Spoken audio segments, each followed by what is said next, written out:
You're probably feeling like you're late with fastballs, you're hitting too many ground balls. It's hard for you to put the ball in the air, hit them with backspin.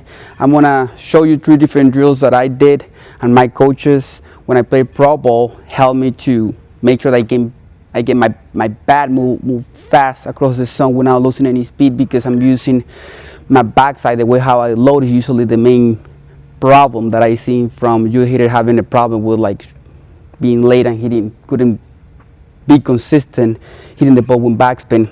In case you don't know who I am, my name is Carlos Garcia. I'm a former professional baseball player for the Kansas City Royals and San Francisco Giants. I played for 13 years. I also been coaching high school and college baseball in the last 5 years, and I worked with hundreds of high school hitters. And something that I often see from guys struggling with putting the ball in the air with backspin, hitting for power, is the way how they load, the way how they can use their backside during the load. They often stack so much weight on that back leg, loading their quad instead of loading their glute.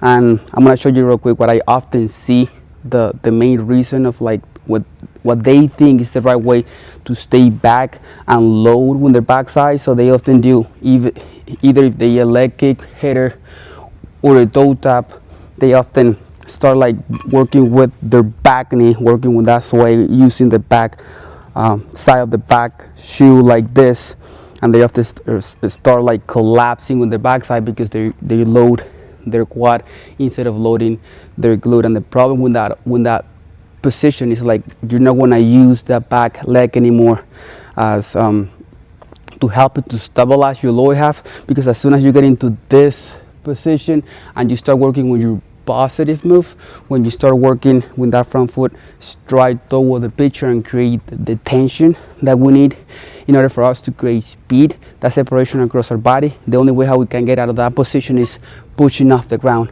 And then why pushing off the ground is bad for hitters is because what I want you to think is like there's going to be a race in between your bat and in between your body. Your body is going to start the race first, and your bat is supposed to gain momentum, to gain speed from it. Your body is supposed to transfer that speed into your bat. The problem is that if my bat starts first, at some point my body have to stop, so the bat win the race. So when you often start working when you backside like this, loading your quad over your glute, you have to like get out of that position, because you feel like if you get like this into this position, you're going to be late. So what's the only way that we have to get out of that position is to push out of the back leg like this. So when the ball is off the tee, if you're athletic enough, you might get away with it. As soon as you start seeing high velocity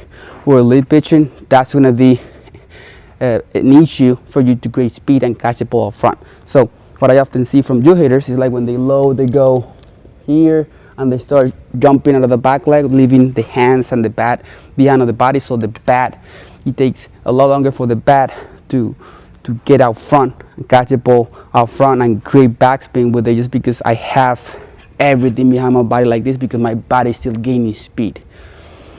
When the bat is entering the strike zone, I want to make sure that the only thing moving forward is going to be the bat, nothing else. I have to stay behind of that front hip.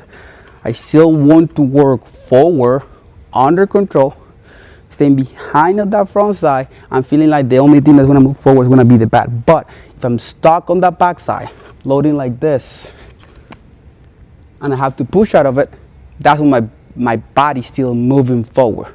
So it's going to take, like I said, it's going to take a lot longer for my bat to gain speed and catch a ball up front. So the right way to do it, I want to make sure that when I load, right, I want to have my head, my center of mass, my head, this is my center of mass, that when I load, either doing a leg kick or a toe tap, I put pressure into the ground and I stay center. So I go here and I use the inside part of my shoe over putting the weight and using the outside part of my shoe like this, taking that back knee there. Then I have a problem now because I have so much weight stacked on the backside. Let me go with the possible solution for you on how to start working and improving that.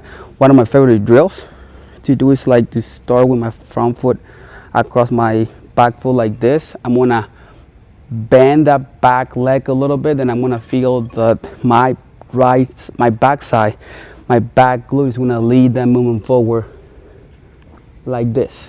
So I'm gonna feel like I'm gonna tuck that back hip, and as I move forward on that extension and separation that I'm working toward the picture, I'm gonna lead that movement from my backside.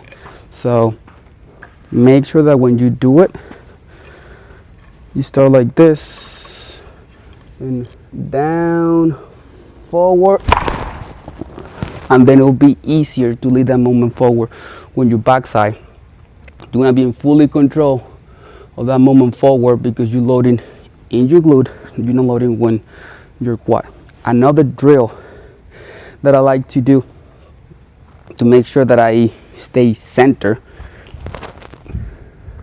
I don't collapse on my backside like this, is to start with some sort of like leg kick. So I like to use this scissor kick.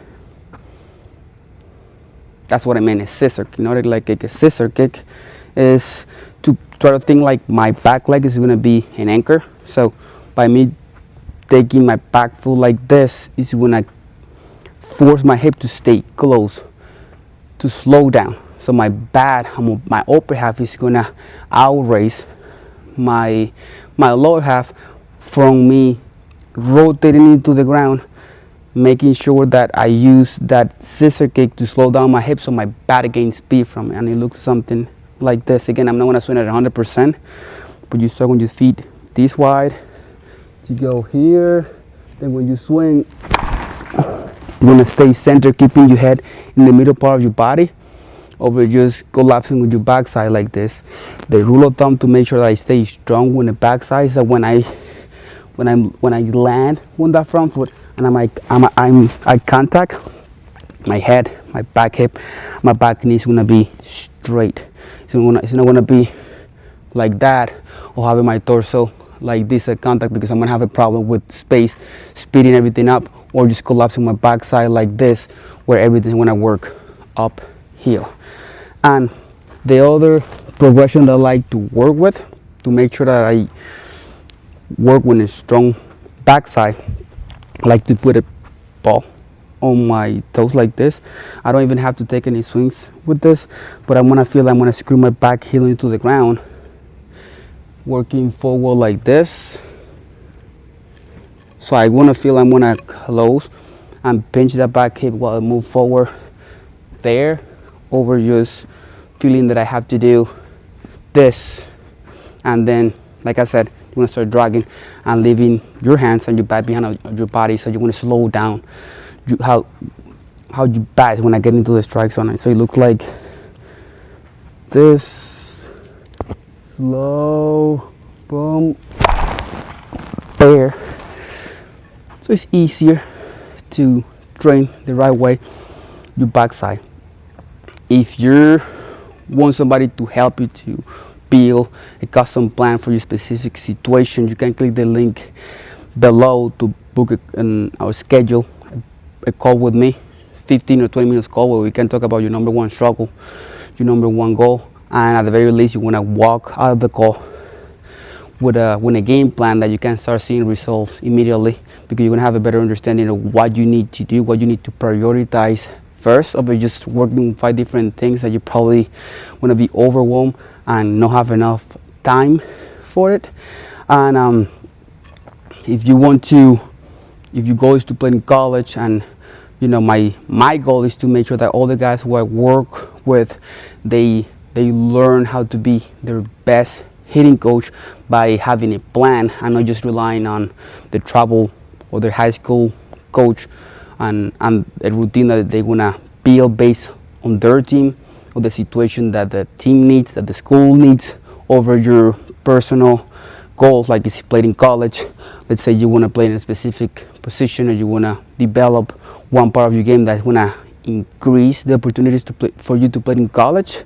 That's where I can help you with daily feedback over just paying somebody to be just being having some engaged time and just make adjustment on the weekly basis. That when everything slow down, and by not having that communication where you're gonna have a plan and you wanna know exactly what to do on the daily basis, and you wanna get that feedback that you need in order for you to play at the next level, you can click the link below. And my name is Carlos Garcia. Thank you so much for watching this video. Don't forget to like and subscribe, and I see you in the next video.